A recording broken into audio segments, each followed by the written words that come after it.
История с Лыхни-Скалипа не оставила никого равнодушным и вновь нас заставила задуматься о сохранении наших символов и природных богатств. Треть территории Абхазии занимают природоохранные объекты. Как соблюдается режим их охраны? Какова система управления территориями, на которых произрастают растения, не встречающиеся больше нигде на планете? Давайте разбираться. В Абхазии две особо охраняемые природные территории – Пицунда-Мюсерский заповедник и Псхугумистинский. Рицинский реликтовый национальный парк, а с 2019 года национальный парк Кадорское ущелье, также с охранным статусом. После грузино-абхазской войны границы охраняемых государством площадей были расширены значительно. В масштабах это почти 27% территории республики, треть Абхазии, что является одним из самых высоких показателей в мире. При этом система управления этими зонами крайне неэффективна. На сегодняшний день у нас несколько органов управления, в подведомственности которых находятся заповедники, парки. Значит, мы говорили о том, чтобы выстроить систему, чтобы под одним центральным органом госуправления находились госучреждения, заповедники, значит, парки, для того, чтобы этот центральный орган госуправления единую политику мог вести в области охраны окружающей среды. То есть не два или три разных органа отдельно этим занимались бы, а в нашем случае это был бы один орган, который этими вопросами бы занимался. На наш взгляд, наиболее подходящим центральным органом госуправления для решения данных задач является Комитет по экологии. Часть ООПТ, например, заповедники, находится в системе управления лесным хозяйством. То есть они подчиняются управлению лесного хозяйства. Национальный парк Кадорское ущелье входит в систему Госкомэкологии республики. А Рицинский реликтовый национальный парк фактически напрямую подчиняется Кабинету министров. То есть вся система управления в высшей степени устроена неэффективно, нерационально, нет единой системы отчетности, нет единой задачи, которую выполняет, значит, особо охраняемые природные территории. Это вот пережитки прошлых несовершенств в системе управления, которые достались нам еще с советских времен. Поэтому это все требует реформирования. А для чего это реформировать? Только для того, чтобы это привести, с одной стороны, в соответствии с законодательством, потому что существует закон по особо охраняемым природным территориям. И это одна сторона, юридическая сторона, правовая сторона вопроса, а другая управленческая, которая должна обеспечить эффективность, в первую очередь, режимности этих предприятий, режима природоохраны. И, соответственно, здесь еще и другой аспект присутствует. Все, значит, и национальные парки, и заповедники — это не только, значит, организации, которые занимаются охраной природы или там обслуживанием туристов, как в национальных парках, в отдельных зонах, но это еще и научно-исследовательские учреждения, суть которых заключается в том, чтобы следить за изменениями, которые происходят в природной среде, сличать их с теми событиями в природе, которые происходят за пределами данных территорий, и иметь возможность делать выводы и анализы относительно того, как выстраивать вообще общую природоохранную политику страны и государства. Рабочая группа займется уточнением внешних границ заповедников и национальных парков, составлением современных карт на основе советских. При этом речи об изменении границ в сторону уменьшения не идет. Нужно это в первую очередь, чтобы обеспечить охранный режим территории, не допускать захвата заповедных земель, в особенности в Пицунда-Мюсерском заповеднике, который находится в прибрежной зоне, а его границы вплотную примыкают к Пицунде. Границы заповедников и национальных парков в прошлые времена это были, значит, границы, которые устанавливались по картам разных масштабов. Заповедники до сих пор у нас располагают картами 60-х годов, на которых указаны кварталы лесничеств с такой условной достаточно привязкой к местности. Сегодня в стране, значит, создана, значит, кадастровая палата. Сегодня в стране, значит, создана специальная система, которая позволяет определять с высокой точностью координаты участков. И поэтому, значит, для того, чтобы мы в будущем не имели конфликтов на границе с заповедниками, связанными с захватами земель, вольными, невольными, по-разному, так сказать, трактуемыми, значит, границами, сегодня нужно провести четкое, значит, разграничение территорий, которые находятся под особо охраняемым природным. Каждое ОПТ должно знать и иметь, значит, точные карты со своими границами для того, чтобы обеспечить их охрану заповедных территорий. Было принято решение, значит, привести в соответствие, опять же повторяюсь, привести в соответствие с действующим законодательством Республики Абхазия организационно-правовую форму каждого заповедника, парка, указанного в распоряжении. Значит, никаких границ мы еще не определяли и ни с какими проблемами мы еще не сталкивались в этой сфере правового регулирования. Члены комиссии намерены повторить старые советские границы. Во многих случаях есть и заборы, и даже если они разрушены, то видно, где они проходили. Пицунско-Мюсерский заповедник, там частично забора может быть и нет, но видно, где он проходил. Нужно просто повторить старые границы. Бывают нюансы, когда границы проходят по труднодоступным местам. То есть там, где человеку физически трудно пройти, но там, как правило, в описаниях это естественные рубежи, там горы, реки, вот такие ориентиры есть. Сегодня техника позволяет более точно определять границы. Это очень актуально на данный момент, потому что у Пицунда-Мюсерского заповедника есть свой устав, но в связи с изменениями границ за последние 30 лет необходимо установить актуальные. И в уставе тоже нужно доработать некоторые пункты, которые относятся к таким вопросам, как буферная зона, например. То есть это понятие стерто, его нет установленной буферной зоны какой-то определенной, и этот вопрос нужно срочно поднимать, потому что Пицунда активно сейчас застраивается, и так как наш заповедник находится в центре, в эпицентре этого строительства и является лакомым кусочком, то это очень актуально. И создание современных карт на основе старых советских будут очень полезны, потому что при любом строительстве мы получаем запросы от администрации Пицунды, относится ли та или иная часть к заповеднику. И нам приходится собственноручно сооружать современные карты. Мы берем снимки карт с космоса, Google Maps, накладываем старые советские и таким образом устанавливаем точные границы. Но, как вы понимаете, это все не точно, есть погрешности от 1 метра до 5, до 10, поэтому это очень важно сейчас провести эту работу, чтобы в дальнейшем пресечь незаконное строительство в границах и на границах заповедника. Инциденты с нарушением режима особо охраняемых природных территорий сплошь и рядом, что напрямую влияет на экосистему заповедников. Поэтому так важно привести правовые нормы в соответствие с природоохранным законодательством и обеспечить их исполнение.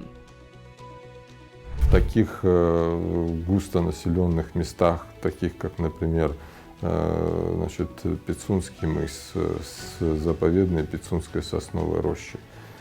Там, как и в советское время, роща была огорожена, вся роща. И ограда, естественно, является, значит, защита и предохраняющая там, от проникновения, возможность, так сказать, контроля за режимом.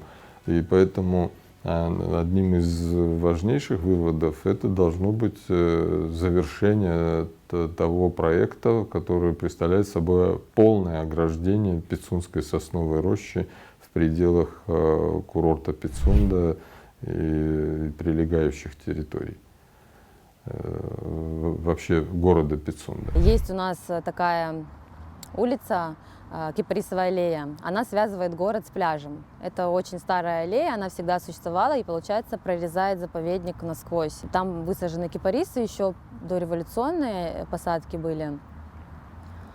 И в этой зоне сейчас активно развивается коммерция. Это кафе, магазины сувенирные. И так как это место граничит с заповедником, люди очень многие нарушают границы, демонтируют забор, размещают свои хозяйственные приспособления на территории заповедника. И так как эта улица не обладает нужными коммуникациями, то все это выводится в том числе и в заповедник. Мы с этим боремся. Год назад мы начали раздавать предписания предпринимателям о том, что они должны восстановить целостность забора и вернуть в первоначальный вид территорию заповедника. И только сейчас, через год, лед тронулся и начали приводить в исполнение эти предписания. Также это относится к незаконному строительству. Совместно с администрацией города сейчас ведется активная работа по устранению незаконных сооружений и приведению в соответствии к нормам определенным. Есть и нашумевшие скандальные истории на территории Пицунской сосновой рощи, когда, так сказать, происходили, так сказать, строительство, так сказать, захват данных территорий. Но в данном случае вот результатом деятельности этой комиссии и создания карт, точных карт, это тот результат, который позволит в будущем избежать подобных конфликтных ситуаций, спорных ситуаций, вольных трактовок, когда разные там субъекты хозяйственной деятельности или частные лица могут по-своему трактовать, значит, границу своих участков, границу заповедника. Специалисты надеются, что, изменив саму систему управления заповедными территориями, удастся ужесточить режим охраны территории с ее уникальными памятниками природы и восстановить научную деятельность. В 1996 году был создан Рицинский реликтовый национальный парк, территория которого была почти в 3 раза больше увеличена по сравнению с госзаповедником, Рицинским госзаповедником. Я был председателем государственной комиссии и инициатором создания нацпарка. Значит, мы все прекрасно понимали, и был разговор у Владислава Григорьевича по этому вопросу. Мы понимали, что ресурсов нет, привести все это дело на уровень соответствия стандартам крайне сложно. Но если бы тогда не было принято это решение, сегодня создать национальный парк было бы уже невозможно. А почему? Ну, потому что хозяйственная деятельность, частные интересы, значит, они бы никогда не позволили бы лоббирование этих интересов, никогда не позволило бы создать такой национальный парк. Та же самая ситуация с Кадорским ущельем. Кадорское ущелье сегодня самый большой национальный парк в республике. Он сегодня весьма далек пока еще от стандартов режима охраны, но мы зарезервировали данные территории, мы оконтурили бассейн реки Кадор, который является сегодня самой мощной рекой в Абхазии, и ее бассейн представляет собой бассейн, который формирует несколько кубических километров чистейшей питьевой воды. И если это не зарезервировать за будущими поколениями, мы просто-напросто потеряем. Потому что у нас были случаи, когда были предложения, значит, создать горно-рудные, значит, медно-рудные значит, шахты и разработку месторождений горнорудных, которые не только бы уничтожили бы, значит, водный бассейн, но и поставили под угрозу существование курортов в Абхазии. Поэтому эти вещи являются сегодня, на первый взгляд, кажущиеся не первостепенными, но они с годами будут приобретать очень важное значение. И завтра наши потомки скажут не просто спасибо, они скажут, насколько были дальновидными наши предки. Роман Дбар прокомментировал недавнее постановление правительства по национальному парку Кодорское ущелье. «Внешние границы парка не меняются», — сказал он. Корректировки были внесены для того, чтобы осуществлять в ограниченном пространстве лесохозяйственную деятельность. То есть границы национального парка внешние не были изменены. Но отчасти это связано с тем, что, значит, лесохозяйственная деятельность в республике сворачивается с каждым годом. То есть лесных ресурсов становится все меньше и меньше. И вести лесохозяйственную деятельность в том виде, в каком она производилась в советское время, уж точно никто не сможет. Мало того, сам вид лесохозяйственной деятельности, как вид хозяйственной деятельности, он деградирует.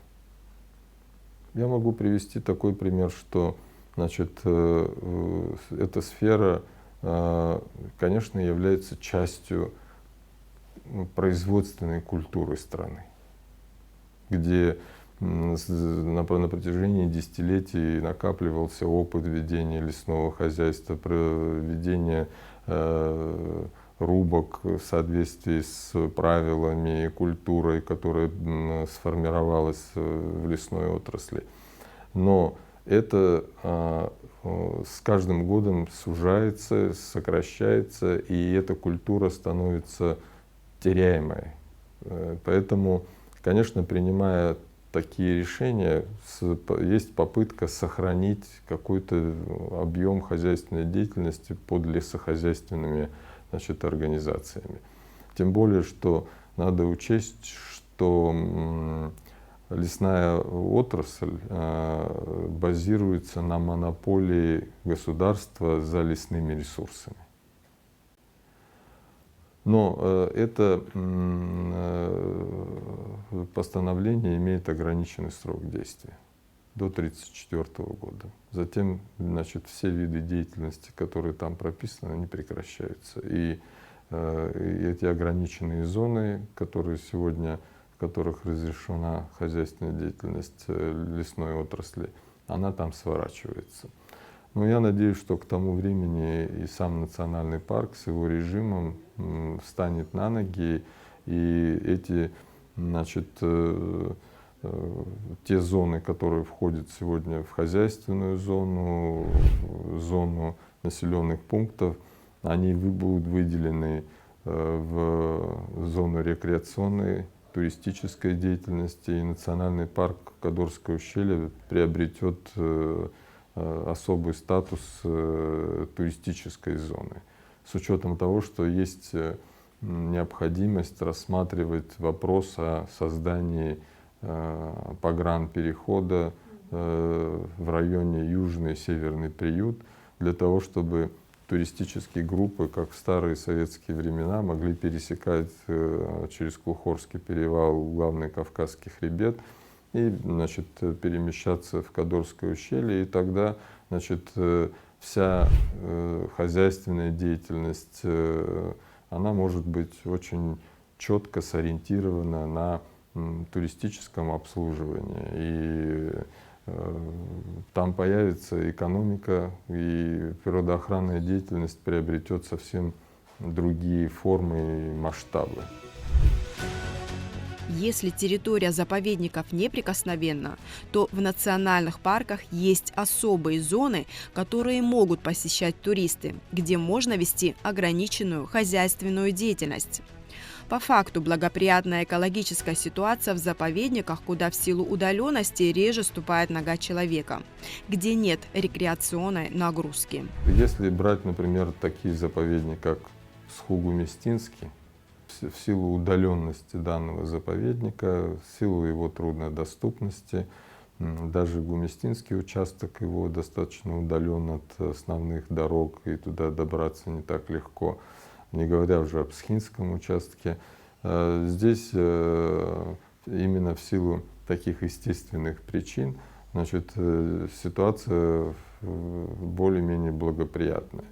Что же касается Пицунда-Мюссерского, он оказался в зоне очень активной хозяйственной, туристической деятельности.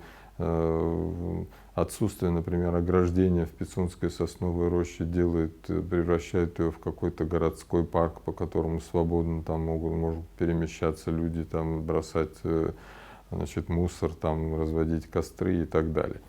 Значит, естественно, что касается Мюссерского участка, он фрагментирован на отдельные, так сказать, фрагменты и тоже находится между, значит, селами Лдза, значит, Агараки, Мгудзерхуа.